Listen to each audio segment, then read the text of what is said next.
नमस्कार माझ्या प्रिय शिक्षक बंधू आणि भगिनींनो, सर्वच प्रकारच्या स्पर्धा परीक्षेतील आणि अखंड भारतातील माझ्या लाडक्या विद्यार्थी मित्र आणि मैत्रिणींनो, मी प्राध्यापक मारुती विठ्ठल शेळके आपल्या सर्वांच्या लाडक्या व्यासपीठावर अर्थात शेळके मास्टरमाइंड अकॅडमीच्या या व्यासपीठावर सहर्ष सहर्ष असे स्वागत करीत आहे.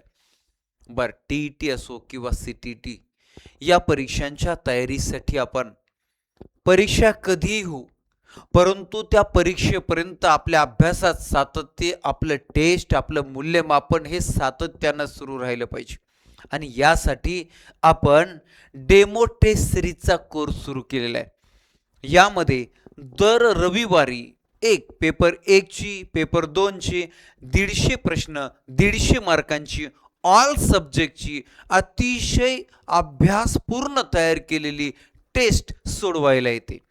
आणि मग ही टेस्ट तुम्ही नंतर कधीही कितीही वेळा सोडू शकता. त्याच्यामध्ये तुम्हाला सोल्युशन कळतं, किती मार्क्स पडले, किती चुकले, याचबरोबर तुमचा सर्वांमध्ये किती क्रमांक आला हे सगळं कळतं. याचबरोबर या टेस्टच्या विश्लेषणाचे लेक्चर सुद्धा तुम्हाला मिळतात. आणि अशा प्रकारची ही टेस्ट जी आहे ती फक्त आणि फक्त 99 रुपयाला आहे. म्हणजे आतापर्यंत 6 टेस्ट झाल्या. ह्या 6 तर तुम्ही जॉईन केल्यानंतर तर मिळणारच आहेत लगेच, पण इथून पुढे दर रविवारी तुम्हाला सोडवण्यासाठी टेस्ट येणार.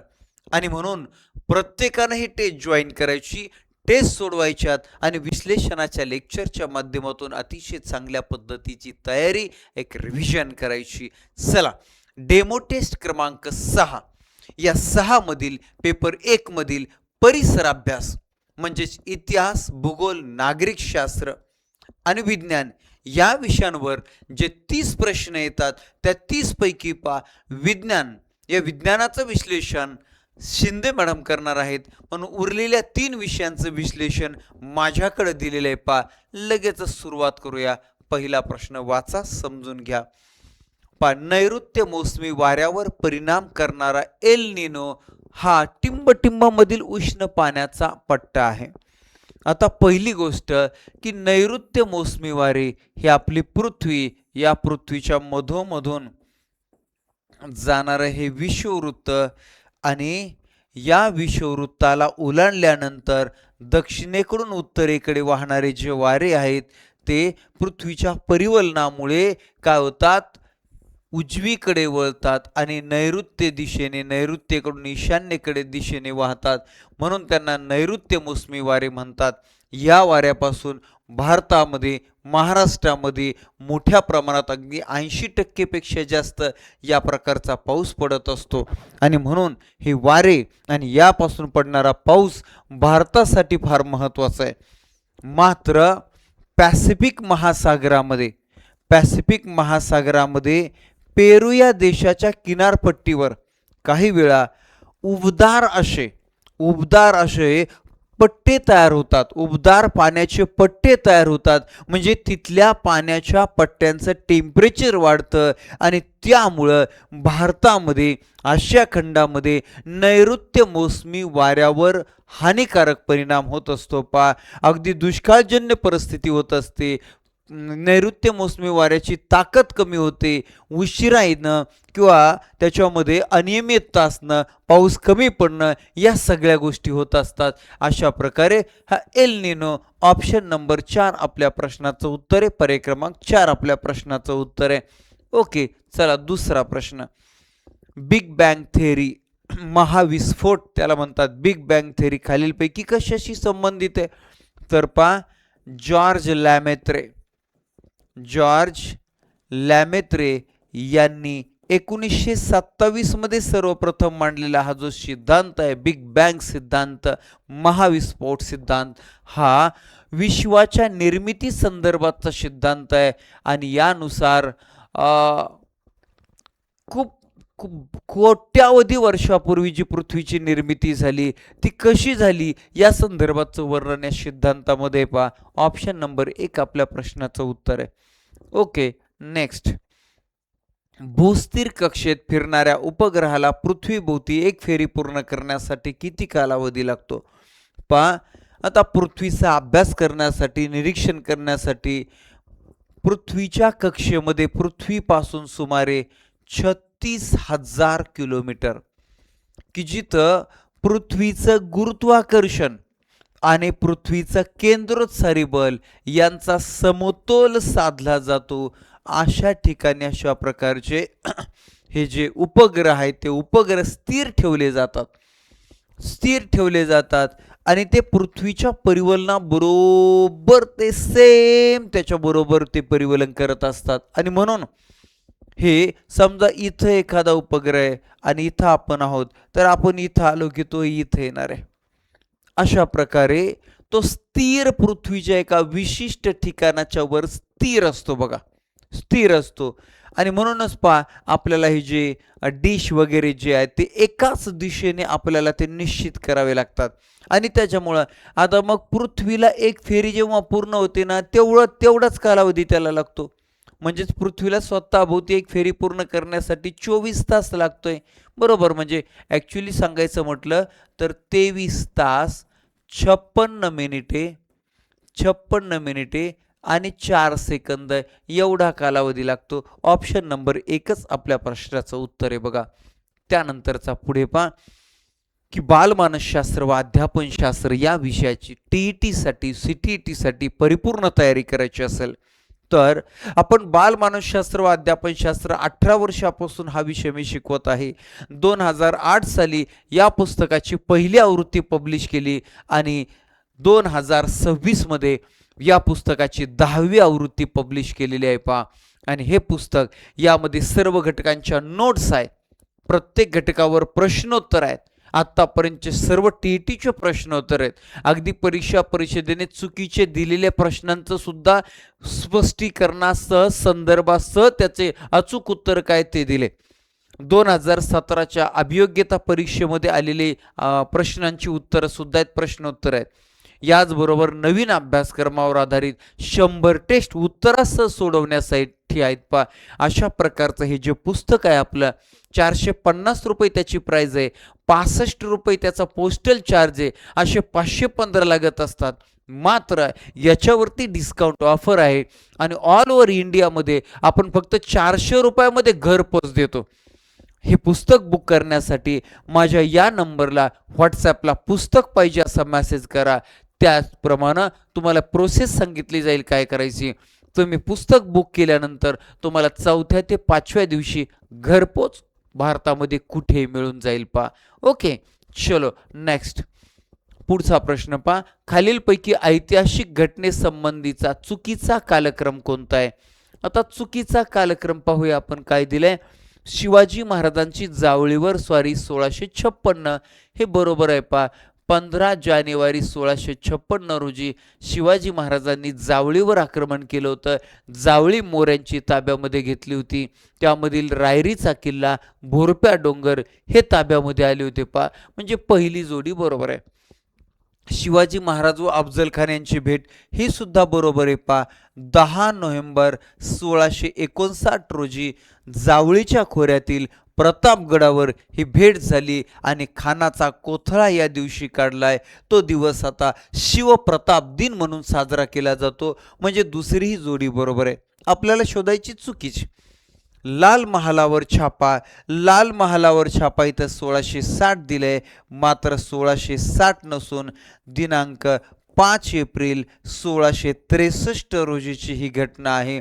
5 एप्रिल 1663 म्हणजे ऑप्शन नंबर 3 आपल्या प्रश्नाचं उत्तर आहे. 1660 म्हणजे शिवाजी महाराजांनी 28 नोव्हेंबर 1660 रोजी विजापूरच्या आदिलशहाचा पन्हाळा जिंकला होता. आणि त्यानंतर मार्च कधी 28 नोव्हेंबर 1659ला म्हणजे अफजल खानाला मारल्या 18 दिवसानं पन्हाळ्याची व्यवस्था लावण्यासाठी शिवाजी महाराज पन्हाळा किल्ल्यावर गेले होते. तेव्हा आदिलशहाचा शिद्दीजवरने मार्च 1660 मध्ये पन्हाळ्याला वेढा दिला होता. शिवाजी महाराज पन्हाळ्याच्या वेढ्यामध्ये सापडले होते आणि शिवाजी महाराज पन्हाळ्याच्या वेढ्यामध्ये असतानाच शाहिस्ते खान औरंगजेबाचा जो मामा आहे तो स्वराज्यावर चाल करून आला होता. पुण्याच्या लाल महालात त्याने मुक्काम ठोकला होता आणि त्यानं मोठं नुकसान केलं होतं. शेवटी शिवाजी महाराजांनी 5 एप्रिल 1663 रोजी स्वतः धाडशी बेत आखला, लाल महालात शिरले आणि या लाल महालात शिरून शाहिस्तेखानावर हल्ला केला. जीवानिशी जीव वाचवण्यासाठी खिडकीतून त्याने उडी मारली, प्राणावर आले ते बोटावर निभवले. 3 बोटं त्याचे तिथं तुटले. तिथून पुढं त्यानं पुन्हा सोडलं, लाल महाल सोडला.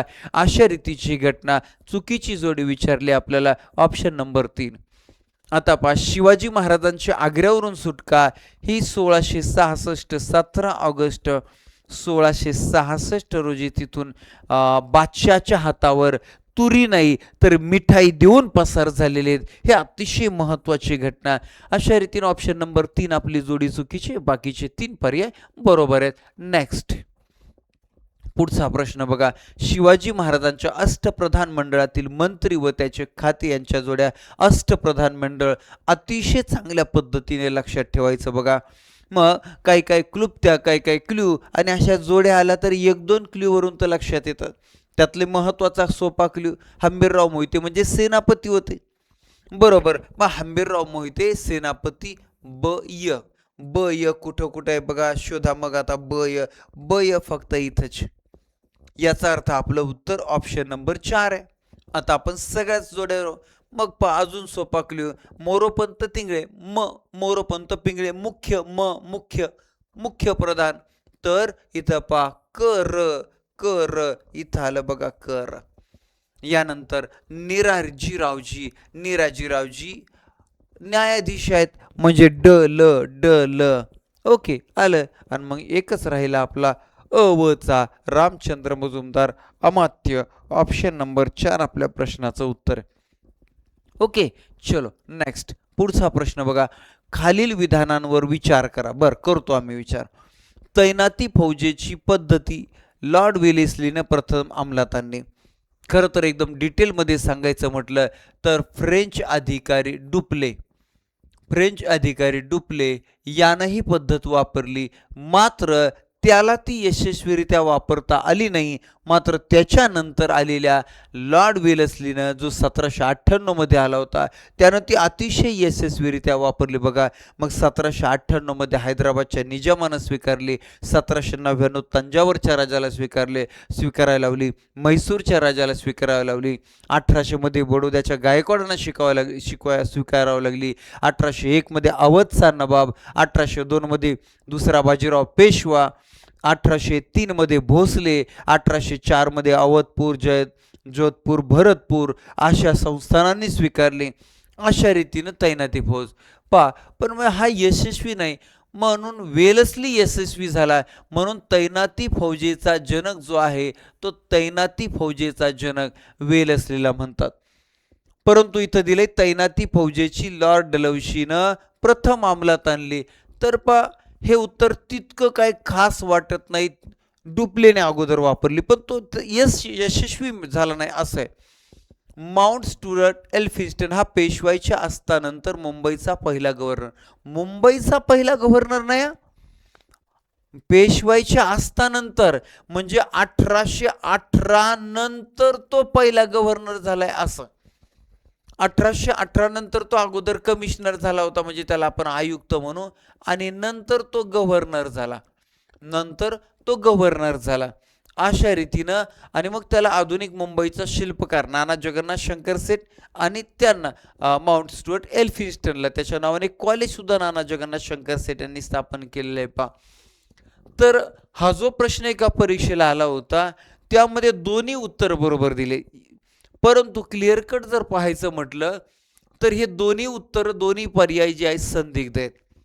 म्हणजे काय तर तैनाती फौजेचा खऱ्या अर्थानं सगळ्यात अगोदर वापर डुप्लेने केला होता.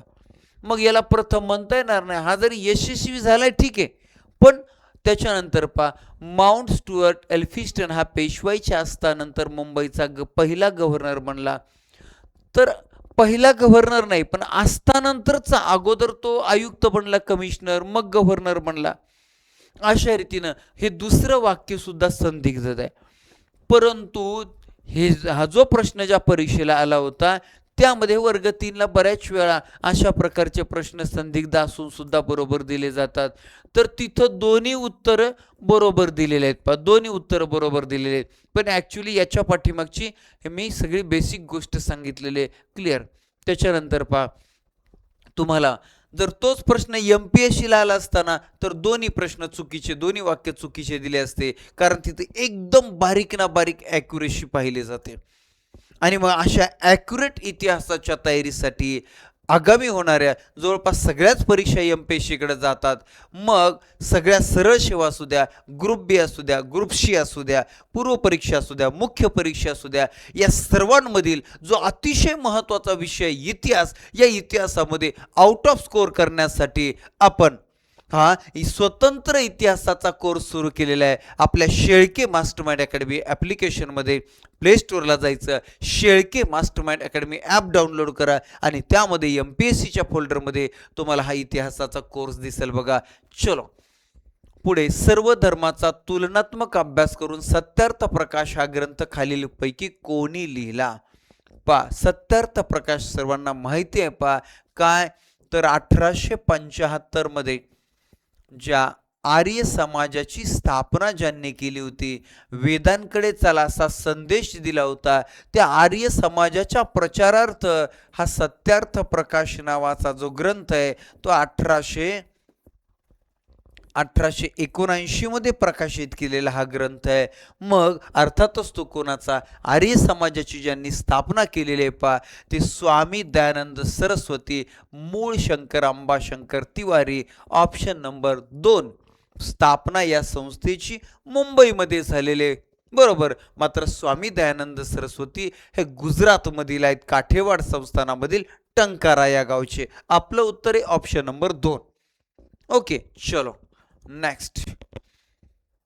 सन 1857च्या उठावात सहभाग घेतल्यामुळे ब्रिटिशांनी तात्या टोपे यांना कोठे फाशी दिली? मग याच्यासाठी आपल्याला जावं लागतं 10 मे 5 जून 1857 कानपूर या ठिकाणी उठाव झाला.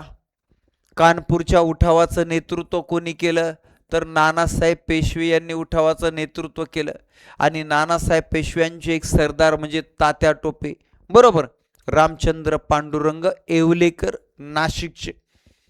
रत्नजडी टोपी त्यांना बक्षीस मिळाली होती म्हणून ते टोपे, तात्या टोपे या नावाने ओळखले गेले.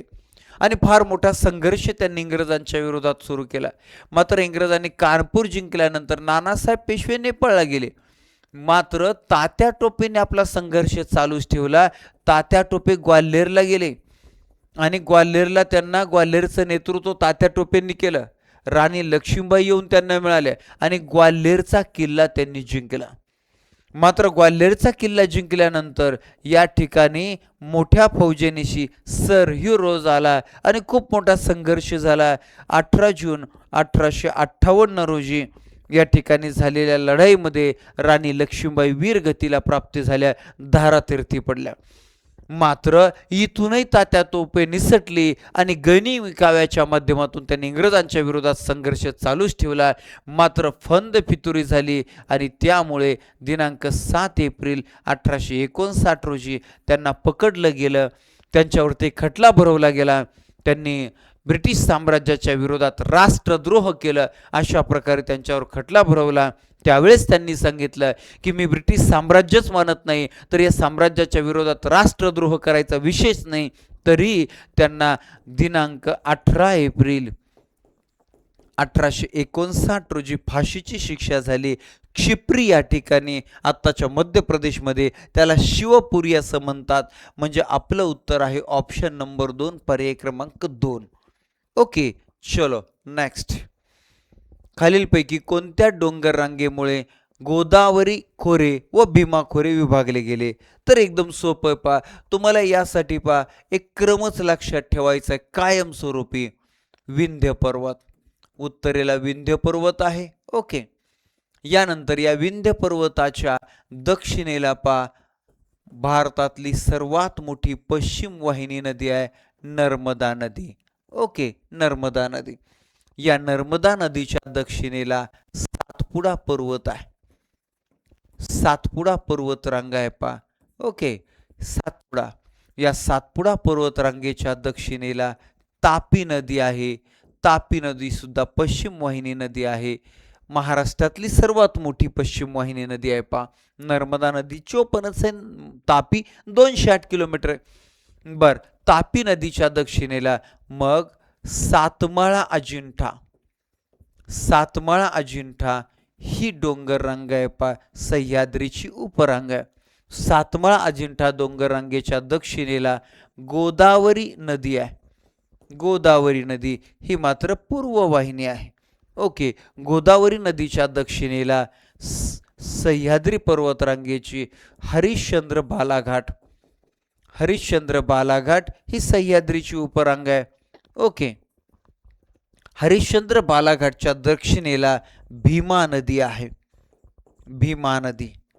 ओके, झाले. भीमा नदी सुद्धा पूर्व वाहिनी. त्याच्यानंतर भीमा नदीच्या दक्षिणेला परत सह्याद्रीची उपरांग आहे शंभू महादेव डोंगर रांग. शंभू महादेव डोंगर रांग ही भीमा नदीच्या, या शंभू महादेव डोंगर रांगेच्या दक्षिणेला कृष्णा नदी आहे. कृष्णा नदी ती सुद्धा पूर्ववाहिनी. अशा रीतीनं हा सगळा क्रम लक्षात ठेवायचा. आणि आपल्याला काय विचारलेलं आहे गोदावरी आणि भीमा यांच्या दरम्यान, इथं गोदावरी आणि इथं भीमा यांच्या दरम्यान हरिश्चंद्र बालाघाट आहे. म्हणजे ऑप्शन नंबर 3 आपल्या प्रश्नाचं उत्तर आहे, पर्याय क्रमांक 3. पण हा सगळा भाग 100% लक्षात राहू द्या, कामाचा आहे, उपयोगाचा आहे. त्याच्यानंतर पुढे महाराष्ट्रात खालीलपैकी कोणत्या जिल्ह्यात काटेरी वने आढळतात. आता काटेरी वने कुठं आढळतात, जिथं पाऊस कमी आहे, भुकाड भाग आहे, अशा भागात. मग नाही काही कळलं तर आपण तेवढं शोधू ना पर्यायामधून. मग बघा, सोलापूर हा आपल्या अवर्षणग्रस्त भागामध्ये, रत्नागिरीमध्ये काय पावसाला कमी आहे का, कोकण आहे.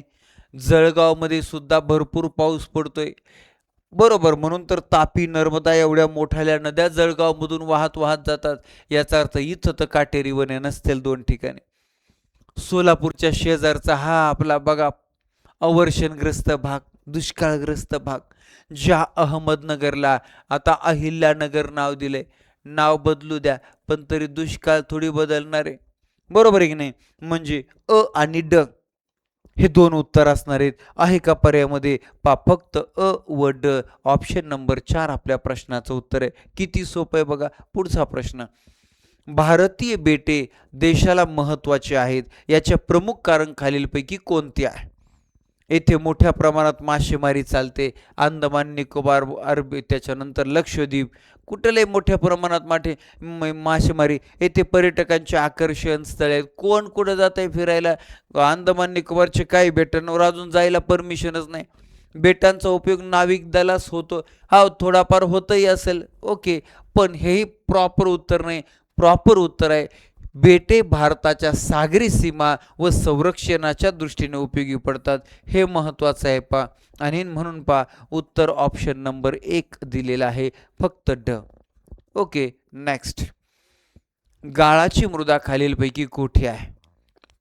गाळाची मृदा म्हणजे नद्यांनी वाहून आणलेल्या गाळापासून तयार झालेली ही मृदा असते. हे नद्यांच्याच खोऱ्यामध्ये असणार आहे.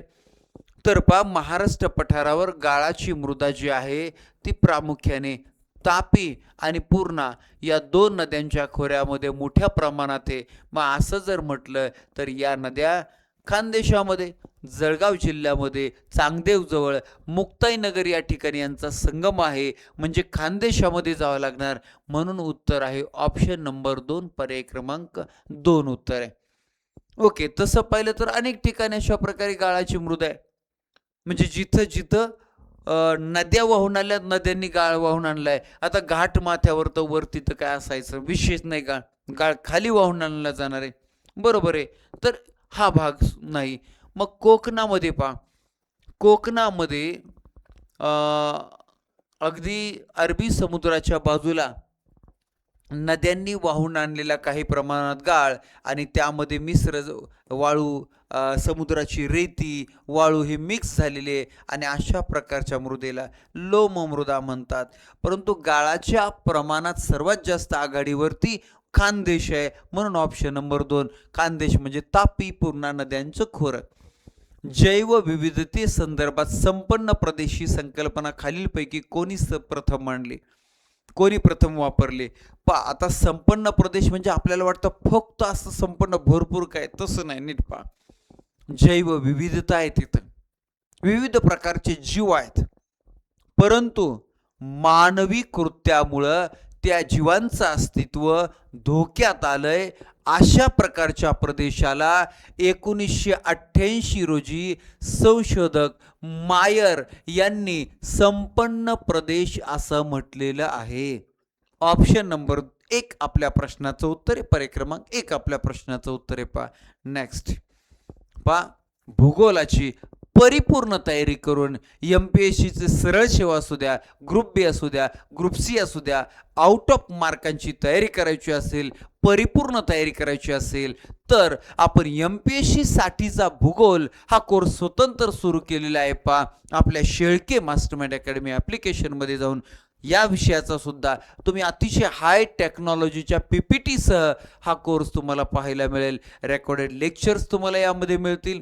याचबरोबर तुम्हाला यामध्ये या अगोदरचे MPSCचे PYQ हे लाईव्ह रेकॉर्डेड दोन्ही स्वरूपात मिळतील. ओके, पुढे पहा पुढचा प्रश्न. राष्ट्रीय पर्यावरण अभियांत्रिकी संशोधन संस्था खालीलपैकी कोठे आहे? राष्ट्रीय नॅशनल पर्यावरण एन्व्हायरमेंटल. पुढे इंजिनिअरिंगची अभियांत्रिकीची इंजिनिअरिंगची ई, बरोबर. त्यानंतर रिसर्च आणि त्यानंतर इन्स्टिट्यूट.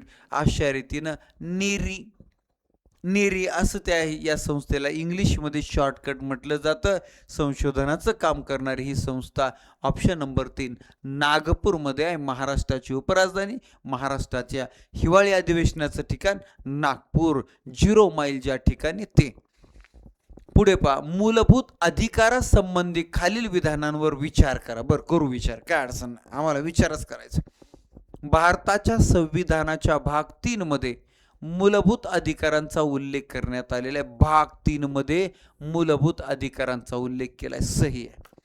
दुसरं, मूलभूत अधिकार संविधानाद्वारे नागरिकांना देण्यात आले आहे. बरं, मग आता कोणाला द्यायचे? नागरिकांसाठी. ओके, संविधानानुसार राज्य असा कोणताही कायदा बनू शकत नाही ज्यामुळे मूलभूत अधिकारांचे उल्लंघन होईल. हे सुद्धा बरोबर आहे. याचाच अर्थ सर्व बरोबर असायला असा पर्याय पा अ, ब व क. हा येस, ऑप्शन नंबर 4 सर्व पर्याय, सर्व विधाने बरोबर आहेत.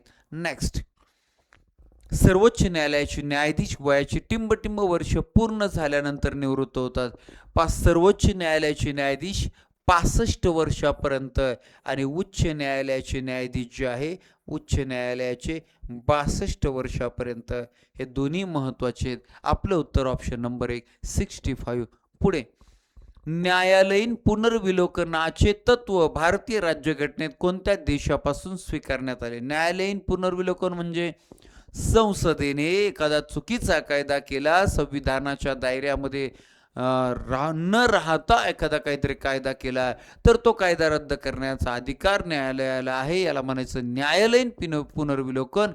आणि अशा प्रकारची संकल्पना, ही तरतूद, हे तत्व आपण कुणाकडून? संयुक्त राष्ट्र संघटना, आपल्या अमेरिकेकडून, संयुक्त संस्थाने. ऑप्शन नंबर 4 अमेरिकेकडून आपण स्वीकारलेले आहे. पहा ओके. नेक्स्ट, खालीलपैकी कोणाच्या नेतृत्वाखाली चिपको आंदोलन असं मिठी मारून झाडांचं संरक्षण करायचंय, झाडाला मिठी मारून संरक्षण करायचंय असं चिपको आंदोलन 1973 मध्ये पहा उत्तराखंडमध्ये झालं होतं. फार प्रसिद्ध असं हे आंदोलन आहे. पहा 1973 मध्ये झालेले हे आंदोलन.